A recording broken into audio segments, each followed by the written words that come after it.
Hello दोस्तों। आज से हम प्लेटफॉर्म के बुक का रेलवे गणित वॉल्यूम 3 का क्वेश्चन कराने जा रहे हैं।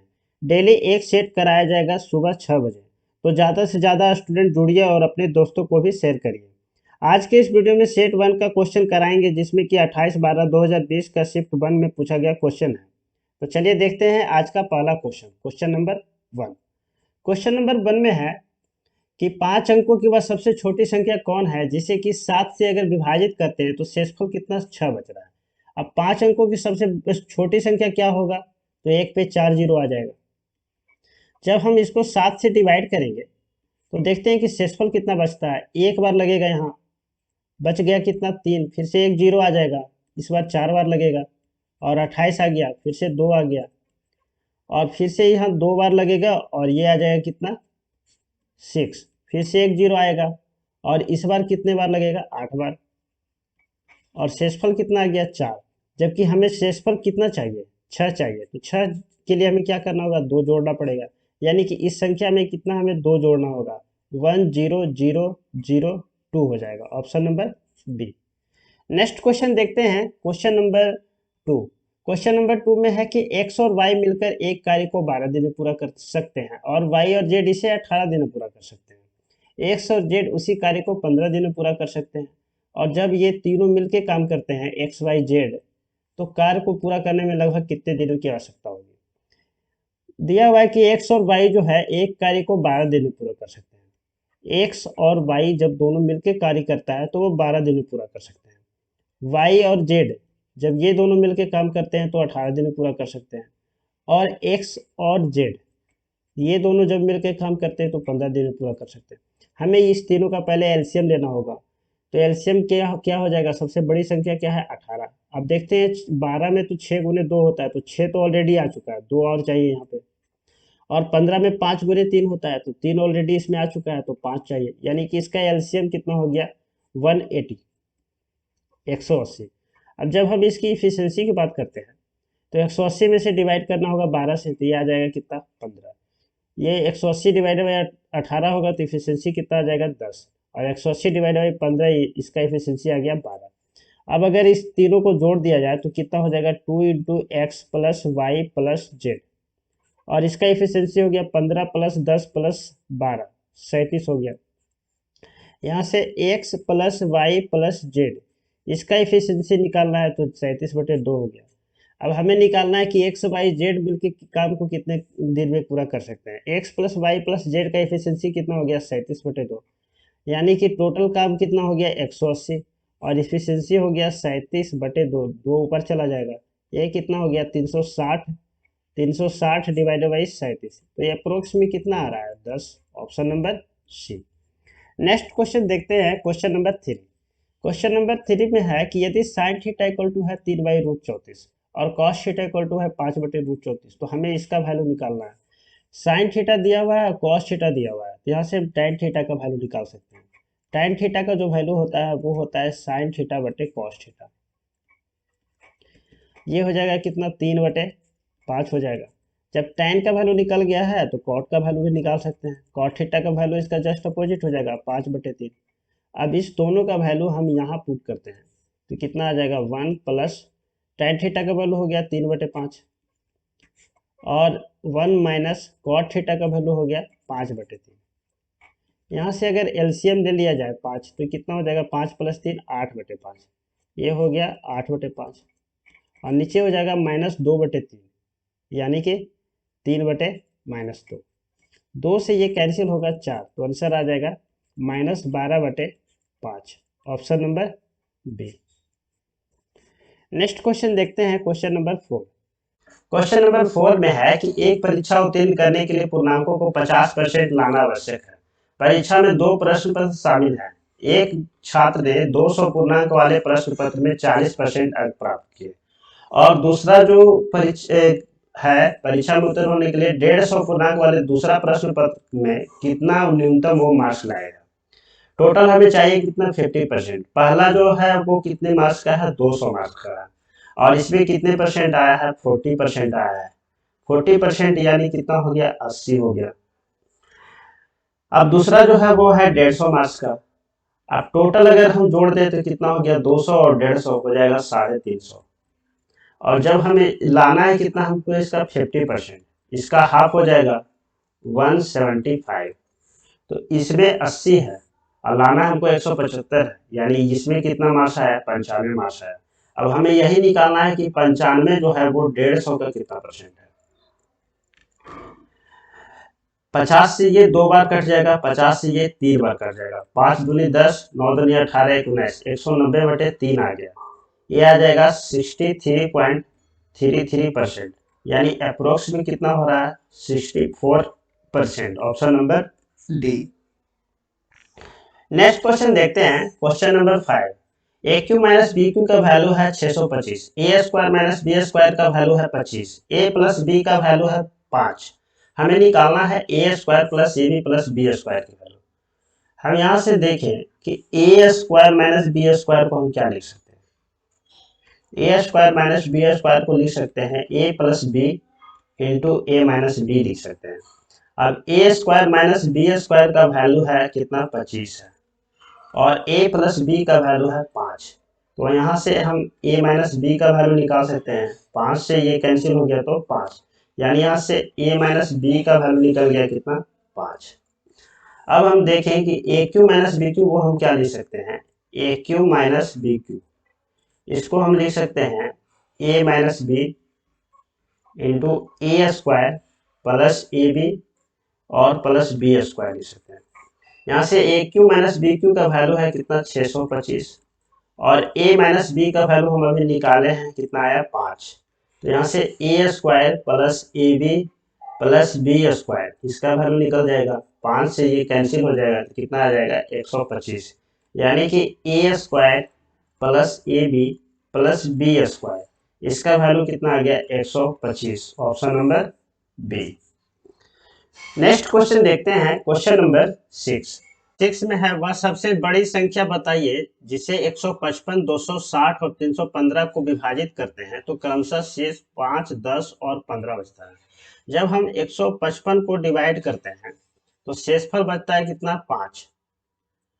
जब हम 260 को डिवाइड करते हैं तो शेषफल बचता है 10, और जब हम 315 को डिवाइड करते हैं तो शेषफल बचता है 15। यानी जब हम 155 में 5 अगर माइनस कर देंगे तो जो संख्या आएगा वो संख्या पूरी तरह से विभाजित हो जाएगा। वैसे ही अगर 260 को विभाजित कर रहे हैं तो शेषफल 10 बच रहा है, यानी कि जब हम 10 माइनस कर देंगे तो जो संख्या आएगा वो संख्या पूरी तरह से विभाजित हो जाएगा। और 315 में जब हम 15 माइनस कर देंगे तो जो संख्या आएगा वो संख्या पूरी तरह से विभाजित हो जाएगा। यानी हमें क्या निकालना है, इस तीनों का एचसीएफ निकालना है। अब एचसीएफ निकालने के लिए हम क्या करते हैं, मिनिमम डिफरेंस देखते हैं। तो यहाँ डिफरेंस कितना है, 100 है, और यहाँ डिफरेंस कितना है, 50 है। तो मिनिमम डिफरेंस कितना हो गया, 50 हो गया। 50 से जब हम इसमें भाग देते हैं तो ये तीनों जो है पूरी तरह से विभाजित है, यानी कि 50 इस क्वेश्चन का एचसीएफ हो जाएगा। Option number D. Next question देखते हैं, क्वेश्चन नंबर 7। क्वेश्चन नंबर 7 में है कि एक क्लब में महिलाओं की संख्या जो है वो पुरुषों की संख्या का अनुपात है कितना, 3:2। हाल ही में 300 महिलाएं जो है क्लब में शामिल हुई और अनुपात कितना हो गया, 5:2। हमें निकालना है कि अब महिला सदस्यों की संख्या क्या होगी। महिला और पुरुषों की जो रेशियो है वो कितना है, 3:2 है, और 300 महिलाएं क्लब में शामिल हुए, जिसके बाद क्या हो जा रहा है कि अनुपात हो जा रहा है कितना, 5:2। तो पुरुषों का अनुपात तो सेम है, महिलाओं का अनुपात जो है वो क्या हो रहा है कि 2 से बढ़ जा रहा है। और ये 2 से इसलिए बढ़ जा रहा है क्योंकि 300 महिलाएं जो है क्लब में शामिल हो रही है, यानी कि 2 का जो वैल्यू हो गया वो हो गया कितना, 300 हो गया। अब हमें निकालना है कि क्लब में महिला सदस्यों की संख्या अब कितना है, तो कितना है, 5 है, यानी हमें 5 की वैल्यू निकालनी है। 2 की वैल्यू 300 है तो 5 का वैल्यू कितना हो जाएगा, 300 डिवाइडेड बाई 2 इंटू कितना, 5। ये आ जाएगा कितना, 150, और 150 को जब 5 से हम गुना करेंगे तो आ जाएगा 750। Option number B.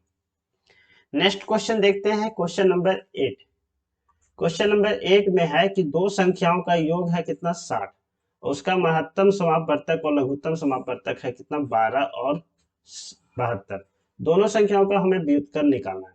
जब महत्तम समापवर्तक 12 है, यानी जो संख्या होगी वो 12 से पूरी तरह से डिविजुअल होगा, यानी कि हम संख्या मान लेते हैं कि 12 ये है और 12 भी है।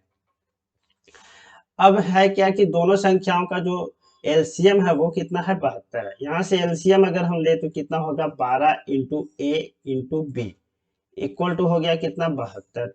यहाँ से 12 से ये कैंसिल हो गया तो ए गुने बी का जो वैल्यू है वो आ गया कितना, 6।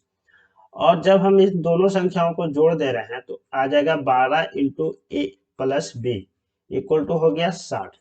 तो यहाँ से ए प्लस बी का जो वैल्यू है वो आ गया कितना, 5। यानी से ये कितना हो गया, 3 गुने 2 हो गया और ये हो गया 3 प्लस 2 हो गया। तो ए का वैल्यू 3 हो गया, बी का वैल्यू 2 हो गया। अब हमें निकालना है कि क्या इसका व्युत्क्रम निकालना है। तो व्युत्क्रम के लिए हमें क्या करना होगा, 1 divided by 12 plus 1 divided by 12 भी हो जाएगा। अब अगर यहाँ से एलसीएम ले लिया जाए तो 12 इंटू ए गुने बी हो जाएगा और ऊपर में हो जाएगा कितना, बी प्लस ए हो जाएगा। तो बी प्लस ए का वैल्यू यहाँ निकाले हैं कितना, 5 और ए गुने बी का वैल्यू है कितना, 6। तो 12 गुने कितना हो गया, 6। आंसर हो गया 5 divided by 72, option number B. Next question देखते हैं, क्वेश्चन नंबर 9। क्वेश्चन नंबर 9 में हमें इसका वैल्यू निकालना है तो हम सबको रूट के अंदर ले आते हैं। ऊपर में हो जाएगा कितना, 54 गुने 125 और नीचे में हो जाएगा 24 गुने 45। 9 से ये कैंसिल होगा तो 6 आ जाएगा, 9 से ये कैंसिल होगा तो 5 आ जाएगा। अब 6 से ये कैंसिल होगा तो 4 आ जाएगा और ये 5 से जब कैंसिल होगा तो 25 आ जाएगा। तो इसका आंसर कितना आ गया, रूट अंडर 25 डिवाइड बाई 4। अब रूट जब हटाएंगे तो ये आ जाएगा कितना, 5/2 और ये हो गया कितना, 2.5, option number C. Next question देखते हैं, क्वेश्चन नंबर 10। क्वेश्चन नंबर 10 में है कि एक वस्तु का लागत मूल्य जो है अंकित मूल्य का कितना है, 75% है। यदि 15% की छूट दी जाती है तो लाभ या हानि निकालना है। अगर हम अंकित मूल्य यानी कि मार्क प्राइस इसको अगर 100 मान लेते हैं, यानी कि इसका जो लागत मूल्य यानी सीपी हो गया, कॉस्ट प्राइस हो गया 75%, 75 हो जाएगा। और यदि 15% डिस्काउंट दिया जाता है यानी कि जो एसपी होगा वो कितना हो जाएगा, 85% हो जाएगा। अब हमें निकालना है लाभ या हानि। यहाँ देख रहे हैं सीपी है 75 और एसपी है 85, यानी कि यहाँ पे क्या हो रहा है, प्रॉफिट हो रहा है, लाभ हो रहा है। कितने का लाभ हो रहा है, तो 10 का लाभ हो रहा है और सीपी कितना है, 75 है और गुने कर देंगे 100, यही हो जाएगा परसेंटेज लाभ। अब देखते हैं कि 25 से ये कैंसिल होगा 4 बार में और 25 से ये 3 बार में, तो कितना आ गया, 40 डिवाइडेड बाई 3 और ये आ जाएगा 13.33%, option number B. Next question देखते हैं, क्वेश्चन नंबर 11। क्वेश्चन नंबर 11 में है कि हरीश का मासिक वेतन जो है वो है 45,000। उसमें से 1/3 जो है शिक्षा पे और 2/6 जो है भोजन पे एवं अन्य आवश्यकताओं पे खर्च होता है। तो शेष वेतन की वह बचत करता है, तो बचत की राशि निकालना है। शिक्षा पे कितना खर्च हो रहा है, 1/3 और भोजन और अन्य आवश्यकताओं पे है 2/6। तो 2/6 को भी तो हम लिख सकते हैं कितना, 1/3। तो टोटल कितना हो गया, 2/3। अब हम बचत की बात करें तो बचत कितना बच जाएगा, एक में से हम माइनस कर लेते हैं 2/3, तो आ गया कितना, 1/3। तो बचत हो गया कितना, 1/3। हमें निकालना है बचत की राशि यानी 1/3 निकालना है। तो 45,000 का हमें क्या करना होगा, 1/3 निकालना है, ये आ जाएगा कितना, 15,000, option number C. Next question देखते हैं, क्वेश्चन नंबर 12। क्वेश्चन नंबर 12 में है 3400 का राशि पर 4 वर्ष का साधारण ब्याज है कितना, 680। तो हमें ब्याज की दर निकालना है। 4 वर्ष का साधारण ब्याज है 680, 1 वर्ष का अगर हम निकालते हैं तो कितना होगा, 170 हो जाएगा, 680 डिवाइडेड बाई 4।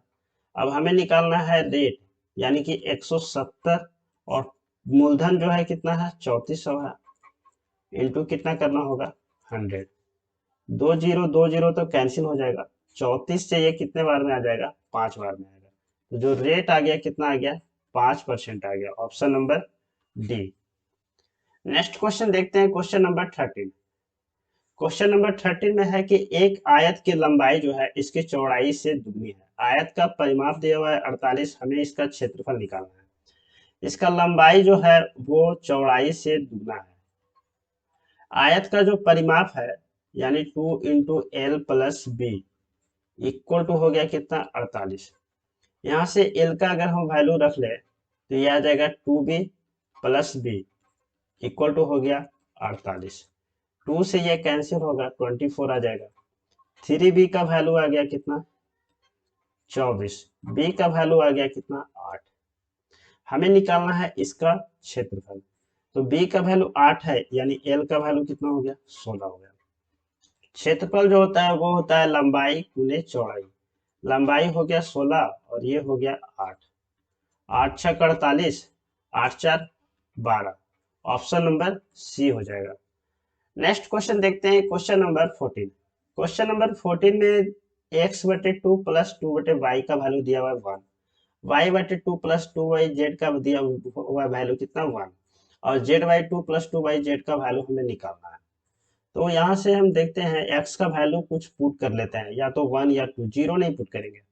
1 पुट करके देखते हैं तो ये कितना आ जाएगा 1/2 + 2y इक्वल टू हो गया कितना 1। यहाँ से 2/y का वैल्यू हम निकाल सकते हैं। 1 - 1/2 हो गया, कितना आ गया 1/2। तो y का वैल्यू यहाँ से निकल जाएगा कितना 2 × 2 4 आ जाएगा। अब इस y के वैल्यू को हम इसमें पुट करेंगे तो ये आ जाएगा कितना 4/2 यानी 2 हो गया। और ये हो गया 2/z इक्वल टू हो गया 1। यहाँ से 2/z का हम वैल्यू निकालेंगे -1 आ गया और z का वैल्यू कितना -2 आ गया। अब इस z के वैल्यू को हम यहाँ पुट करेंगे तो ये कितना हो गया -2/2 और +2/x का वैल्यू कितना है 1 है तो ये आ गया -1 और ये आ गया +2। आंसर आ जाएगा कितना 1। Option number B. Next question देखते हैं, क्वेश्चन नंबर 15। क्वेश्चन नंबर 15 में है कि 2400 के 12% में क्या जोड़े कि योगफल 5400 का 18% आ जाए। 2400 का 12% यानी 12/100 करना होगा। ये दोनों जीरो कैंसिल हो जाएगा। अब इसमें से हम क्या जोड़े कि आ जाए 5400 का 18%। ये दो जीरो कैंसिल हो गया। अब 24 को हमें 12 से गुना करना है। 24 को अगर हमें 10 से गुना करना है तो 240 आ रहा है और 2 से और गुना करते हैं तो 48 होगा, यानी कितना हो जाएगा 288 हो गया। ये हो गया कितना 288 हो गया और प्लस एक्स इक्वल टू यहाँ पे 54 को 18 से गुना करना है। 54 को अगर हम 20 से गुना करते हैं तो 1080 आ जाएगा और 2 से हम माइनस कर लेते हैं तो आएगा कितना 72 और ये कितना हो गया 972 आ गया। यहाँ से x का वैल्यू निकाले तो 972 में से हमें माइनस करना है 288।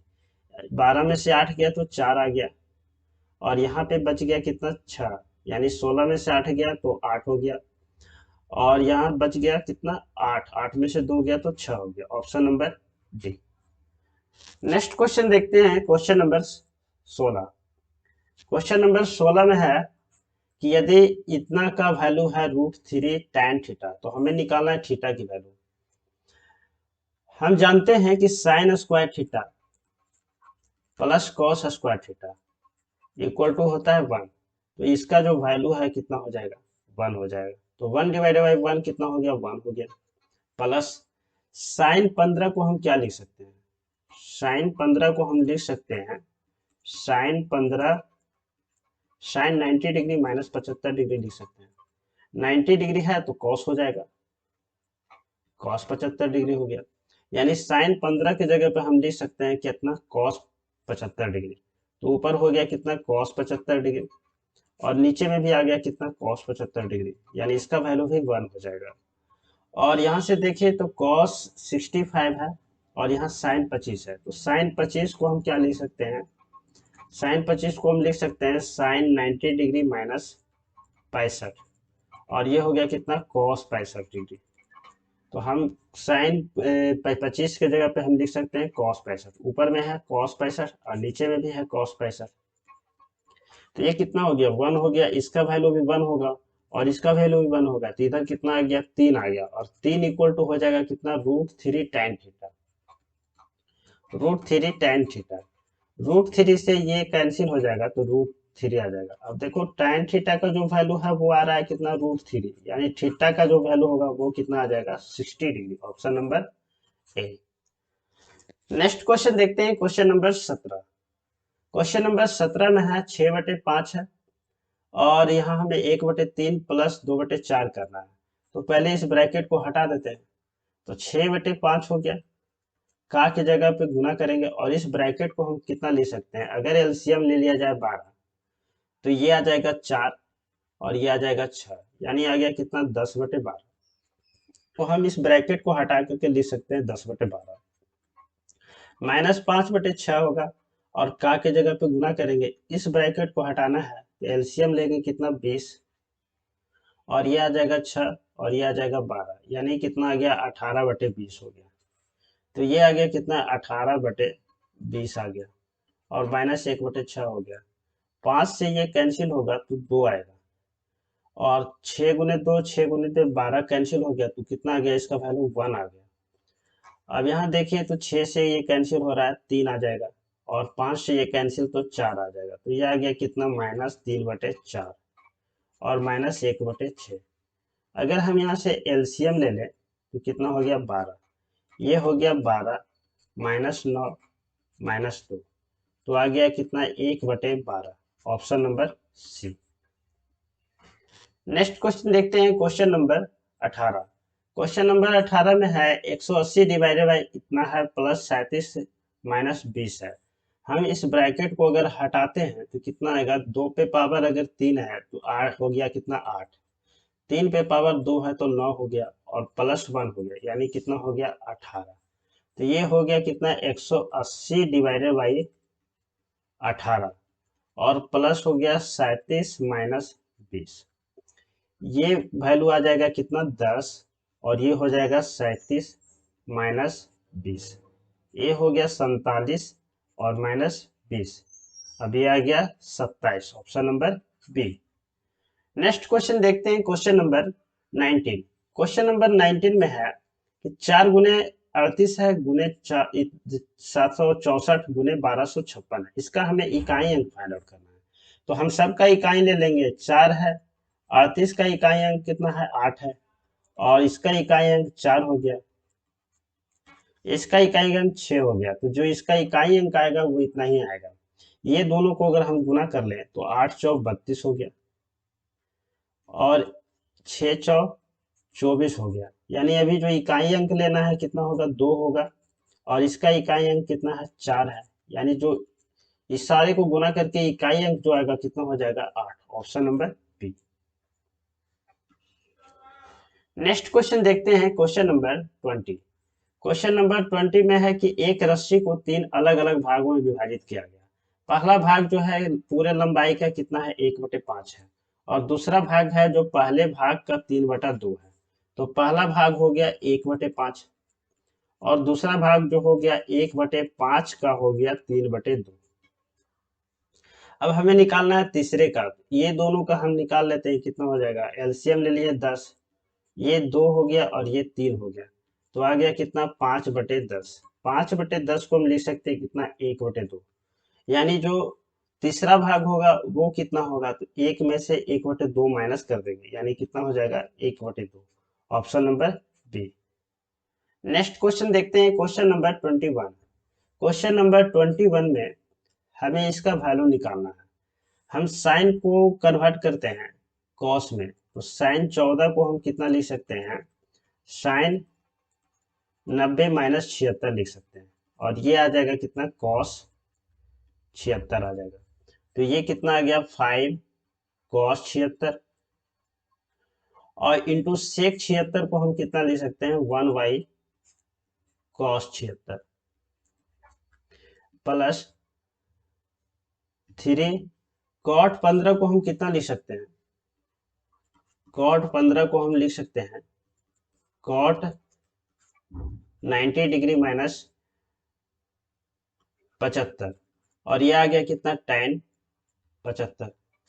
तो हम cot 15 के जगह पे लिख सकते हैं कितना, tan 75, और cot 75 के जगह पे हम लिख सकते हैं 1/, tan 75,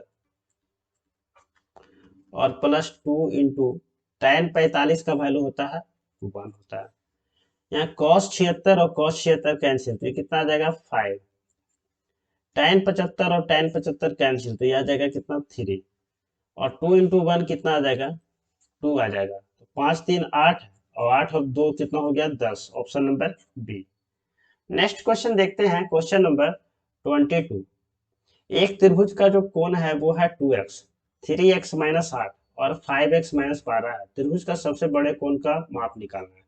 हम जानते हैं कि त्रिभुज का जो तीनों कोण है उसका जो जोड़ होता है वो होता है 180 डिग्री। तो हम तीनों कोण को जोड़ देते हैं। 5x माइनस 12, ये तीनों को जब जोड़ेंगे तो कितना आ जाएगा 180 आ जाएगा। यहाँ से 2 और 3 5, और 5 कितना हो गया 10x, माइनस हो गया 20, इक्वल टू हो गया 180। 10x का जो वैल्यू है वो आ जाएगा कितना 200, x का वैल्यू कितना आ गया 20 आ गया। अब हमें निकालना है सबसे बड़े एंगल का माप। तो सबसे बड़ा एंगल कौन सा है 5x माइनस 12 है, तो 5 इंटू कितना 20 करना होगा, और माइनस 12, ये हो गया 100 माइनस 12, यानी हो गया कितना 88, option number B. Next question देखते हैं, क्वेश्चन नंबर 23। क्वेश्चन नंबर 23 में है, एक सिलेंडर की ऊंचाई है 14 सेंटीमीटर और वक्र पृष्ठीय क्षेत्रफल है वो कितना है 528 सेंटीमीटर। हमें इसका आयतन निकालना है। सिलेंडर जो होता है कुछ इस तरह से होता है,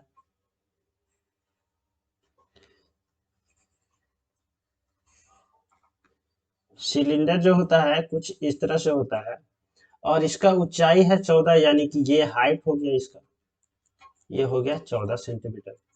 वक्र पृष्ठीय क्षेत्रफल यानी ये वाली जो है एरिया ये हो गया, और वक्र पृष्ठीय क्षेत्रफल होता है 2 pi R into H, equal to हो गया कितना 528। यहाँ से हम आर का वैल्यू हम निकाल सकते हैं। पाई के जगह पे हम रख दें कितना 22/7, ये आर हो गया, और हाइट कितना है 14 है, इक्वल टू हो गया कितना 528। 7 से ये कैंसिल होगा तो 2 आ जाएगा, और 11 से अगर हम इसको कैंसिल करते हैं तो फिर 2 आएगा, और 11 से इधर कैंसिल करते हैं तो 4 8 आ जाएगा, यानी कितना हो रहा है 8 हो रहा है। यानी आर का जो वैल्यू होगा कितना होगा 2 2 और 2, यहाँ से कैंसिल तो कितना आ गया 6, आर का वैल्यू हो गया 6। अब हमें निकालना है इसका वॉल्यूम। तो वॉल्यूम के लिए होता है कितना पाई आर स्क्वायर इंटू एच। पाई का जो वैल्यू है वो हो गया 22/7, आर की जगह पे हम लिखेंगे 6 इंटू 6 लिख देंगे, और एच की जगह पे 14 आ गया। 7 से ये कैंसिल तो 2 आ गया। अब आ गया कितना 22 गुने 36 दूनी 72 हो गया। 72 को जब हम 20 से गुना करेंगे तो कितना आ जाएगा 144, एक जीरो आएगा, और 2 से और गुना करना है 144 और आ जाएगा, तो ये आ गया 4 8 5 1 1584, option number B. Next question देखते हैं, क्वेश्चन नंबर 24। धनात्मक संख्याओं का अनुपात है 3:7 और उसका लघुत्तम समापवर्तक है 231। तो हमें निकालना है क्या इसका छोटी संख्या। देखो अगर हम एक संख्या को 3x मान लेते हैं, दूसरे संख्या को अगर 7x मान लेते हैं, और इसका अगर लघुत्तम समापवर्तक देखें तो कितना हो जाएगा 3 इंटू 7 इंटू एक्स, और इसका वैल्यू है कितना 231। 7 और 3 21 हो गया, 21 से ये कैंसिल होगा तो 1 11 आ जाएगा, यानी x का वैल्यू कितना आ रहा है 11 आ रहा है। हमें चाहिए छोटी संख्या, यानी हमें चाहिए 3x की वैल्यू, तो 3x की वैल्यू हो जाएगा कितना 33, option number D. Next question देखते हैं, क्वेश्चन नंबर 25। क्वेश्चन नंबर 25 में है कि समान तौर पे केंद्रीय प्रवृत्ति को मापने के लिए सबसे उपयुक्त औसत मूल्य क्या होता है। इसका सही आंसर है कौन सा माध्य है। अब देखते हैं माध्य क्यों है। तो जो बहुलक होता है, बहुलक होता है कि कोई भी संख्या कितनी बार आई है। अगर हम एक डेटा लेते हैं जैसे हम लेते हैं 25, 20, 23, 24, 25, 20, और ये 25, फिर 22, फिर से 25। अब अगर इसमें से बहुलक निकालना है तो बहुलक कौन सा होगा जो सबसे ज्यादा बार आता है। जैसे कि ये 25 आ रहा है सबसे ज्यादा बार, तो इससे तो हमें मिडिल टर्म नहीं निकल पाएगा, तो ये नहीं होगा बहुलक। अब परिसर की बात करें तो परिसर जो होता है वो रेंज होता है। जैसे कि सबसे बड़ी संख्या कौन सी है, 25 है, और सबसे छोटी संख्या कौन सी है, 20 है, तो ये हो जाएगा इसका रेंज। इसी को बोलते हैं परिसर। तो ये भी मिडिल टर्म में इसे नहीं आ पाएगा। लेकिन माध्यिका जो होता है वो होता है क्या, जैसे कितना टर्म है उसका हम मिडिल निकाल लेते हैं। जैसे कि इसको सबसे पहले अवरोही क्रम में सजाते हैं, सॉरी आरोही क्रम में सजाते हैं, यानी कि बढ़ते क्रम में। तो जैसे 20 आ गया, 20 दो बार आया है तो 20 दो बार आएगा। फिर से 22 है तो 22 आएगा। फिर से 23 है, 23 आएगा। और 24 फिर आएगा। और 25 कितने बार आ रहा है, 4 बार। तो ये 25 जो है वो 4 बार आ जाएगा। ये टोटल टर्म कितना हो गया, 1 2 3 4 5 6 7 8 9। 1 2 3 4 5 6 7 8 9, टोटल टर्म है कितना, 9। तो 9 को हम क्या करेंगे, एक जोड़ करके और 2 से डिवाइड कर देंगे। तो जो टर्म आ रहा है, यानी कि कौन सा टर्म आ रहा है, फिफ्थ टर्म। तो फिफ्थ टर्म ही इसका मिडिल टर्म, इसका इसका माध्यिका हो जाएगा। अब फिफ्थ टर्म कौन सा है, ये वाली है। तो ये भी है कि ये एग्जैक्ट केंद्र मतलब कि मिडिल टर्म इससे नहीं निकाल पाते हैं, यानी कि ये भी नहीं होगा। लेकिन माध्य में क्या करते हैं कि सब संख्या को हम जोड़ देते हैं। यानी कि हमें क्या करना है, 20 plus 22 plus 23 plus 24 plus 25 plus 25 plus 25 और प्लस 25, ये सब को जोड़ना है। और टोटल नंबर ऑफ टर्म कितना है, 9। तो 9 से डिवाइड करेंगे तो ये इससे हमें एग्जैक्ट मिडिल टर्म निकल जाएगा। तो इसका सही आंसर हो जाएगा ऑप्शन नंबर डी, माध्य। नेक्स्ट क्वेश्चन देखते हैं, क्वेश्चन नंबर 26। क्वेश्चन नंबर 26 में है कि एक ट्रेन है जो स्टेशन ए से स्टेशन बी की ओर 50 किलोमीटर पर आवर की चाल से निकलती है। आधे घंटे के बाद एक अन्य ट्रेन जो है स्टेशन बी से स्टेशन ए की ओर 150 किलोमीटर पर आवर की चाल से निकलती है। दोनों स्टेशन के बीच की दूरी है कितना, 725 किलोमीटर। जिस स्थान पे दोनों ट्रेन मिलती है उस स्थान से स्टेशन ए की दूरी निकालना है। देखो दो स्टेशन है, एक है ए और एक है बी। दोनों के बीच का डिस्टेंस है कितना, 725 किलोमीटर। स्टेशन ए से एक ट्रेन निकल रही है जिसका स्पीड है कितना, 50 किलोमीटर पर आवर। और स्टेशन बी से जो है आधे घंटे के बाद एक ट्रेन निकलती है जिसका स्पीड है 150 किलोमीटर पर आवर।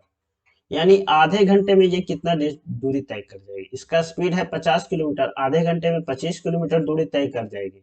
यानी यहां से जो यहाँ का दूरी बचेगा, ये टोटल कितना बच जाएगा, 700 बच जाएगा। और ये 700 है जो दोनों ट्रेन चल रही है, एक जो अपोजिट डायरेक्शन में है, यानी इसका जो रिलेटिव स्पीड हो जाएगा, जुट जाएगा 50 प्लस 150, यानी कितना हो गया, 200 किलोमीटर इसका रिलेटिव स्पीड हो गया।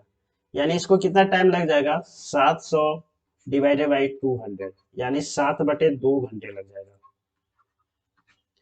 अब 7/2 घंटे में जो है ट्रेन ए जो है, जो पहला ट्रेन है वो कितना दूरी कवर कर जाएगा, तो 7/2, और इसका जो स्पीड है 50, तो 2 से ये कैंसिल, तो 25 आ गया। 25 गुने 7 कितना हो गया, 175। यानी कि ये जो है ट्रेन मिलेगी इस डिस्टेंस से कितना होगा, 175 होगा। और पहले से ये 25 दूरी कवर कर चुका है, यानी कि स्टेशन ए से जो टोटल डिस्टेंस हो जाएगा 25 प्लस 175, यानी कि 200 हो जाएगा, 200 kilometre. Option number C. Next question देखते हैं, क्वेश्चन नंबर 27। क्वेश्चन नंबर 27 में है समचतुर्भुज का आसन्न कोणों का योग है कितना, 3:6। समचतुर्भुज के सबसे छोटे कोण का माप निकालना। समचतुर्भुज जो होता है इसका चारों भुजा जो होता है वो बराबर होता है। इसका चारों भुजा जो होता है वो होता है बराबर, लेकिन जो इसका एंगल होता है वो 90 डिग्री नहीं होता है। अगर 90 डिग्री होगा तो फिर ये वर्ग हो जाएगा। अब इसके आसन्न कोणों का, आसन्न कोणों मतलब कि जैसे कि ये वाला कोण जो है, अगर हम इसको 3 लेते हैं तो ये कितना है, 6। अब ये दोनों आसन्न कोणों का जो इसका जोड़ होता है वो होता है 180 डिग्री, यानी 3x और प्लस 6x, इसका वैल्यू कितना है, 180 है। यहाँ से 9x का वैल्यू आ जाएगा 180 और x का वैल्यू आएगा कितना, 20 आ जाएगा। हमें निकालना है सबसे छोटे कोण का माप, तो सबसे छोटा कोण जो है कौन सा है, 3x है, यानी हमें चाहिए कितना, 3x की वैल्यू, और 3x की वैल्यू कितना हो जाएगा, 60, option number C. Next question देखते हैं, क्वेश्चन नंबर 28। क्वेश्चन नंबर 28 में है 5.2/3, तो ये आ गया कितना, 5, और 2/3 को हम ले सकते हैं 0.66, ये आ गया कितना, 0.73, और माइनस 3.123। अब ये तीनों को हम जोड़ लेते हैं, 6 और 3 9 हो गया, और 6 7 13, 1 दशमलव आ रहा है, 6.39 हो गया।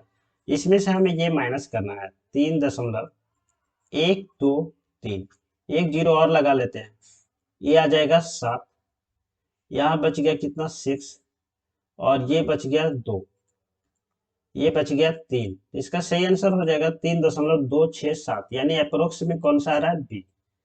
नेक्स्ट क्वेश्चन देखते हैं, क्वेश्चन नंबर 29। क्वेश्चन नंबर 29 में है श्वेता और हरीश ने 28,000 रुपए की आय के साथ एक परियोजना को पूरा किया। इस परियोजना में श्वेता ने 20 दिनों के लिए काम किया और हरीश ने 30 दिनों के लिए काम किया। यदि उसकी दैनिक मजदूरी है कितना, 5 और 6, तो श्वेता का हिस्सा निकालना है। श्वेता और हरीश जो है, श्वेता जो है 20 दिन के लिए काम किया और हरीश जो है वो 30 दिन के लिए काम किया, और उसकी दैनिक मजदूरी है 5:6, यानी 5 से इसको गुना कर देते हैं और 6 से इसको गुना कर देते हैं। अब दोनों का रेशियो अगर निकाल लिया जाए तो 0 0 तो कैंसिल हो रहा है, 0 और 0 तो कैंसिल हो रहा है, 2 से ये कैंसिल हो जाएगा 3, तो जो इसका रेशियो आना चाहिए कितना, 5:9 आना चाहिए। अब हमें निकालना है कितना, श्वेता के हिस्सा। दोनों को जब हम जोड़ देते हैं तो 5 और 9 कितना होता है, 14, और ये 14 बराबर है किसके, 28,000 के। हमें निकालना है श्वेता का हिस्सा। श्वेता का हिस्सा कितना है, 5 है, यानी हमें चाहिए 5 की वैल्यू। तो 14 की वैल्यू हो गया 28,000, 1 की वैल्यू हो गया कितना, 2,000, 5 की वैल्यू हो जाएगा 10,000, option number C. Next question देखते हैं, क्वेश्चन नंबर 30। क्वेश्चन में है 50 लड़कियों और 70 लड़कों की एक कक्षा ने एक संगीत कार्यक्रम प्रायोजित किया। यदि 40% लड़कियां और 50% लड़के जो है कार्यक्रम में भाग लिया तो कक्षा में लगभग कितने प्रतिशत हिस्सा जो है कार्यक्रम में उपस्थित रहा। 50 का 40% कितना हो जाएगा, 20, और 70 का 50% हो जाएगा 35, यानी टोटल उपस्थित संख्या कितना हो गया, 55। अब हमें निकालना है कि जो 55 है वो टोटल का कितना परसेंट है। 50 प्लस 70 यानी कितना हो गया, 120, और 120 गुने 100 करना होगा। 20 से ये 6 हो जाएगा और 20 से ये 5 हो जाएगा। 25, 275 डिवाइड बाई 6, 4 बार लगेगा 24, 35 आ रहा है, यानी करीब 6% आ जाएगा। Option number 46, option number A. Next question देखते हैं, क्वेश्चन नंबर 31। क्वेश्चन नंबर 31 में है कि एक धनराशि का 10% वार्षिक दर से 2 वर्ष का साधारण ब्याज है कितना, 500। समान समय के लिए समान दर पर समान राशि पर चक्रवृद्धि ब्याज हमें निकालना है।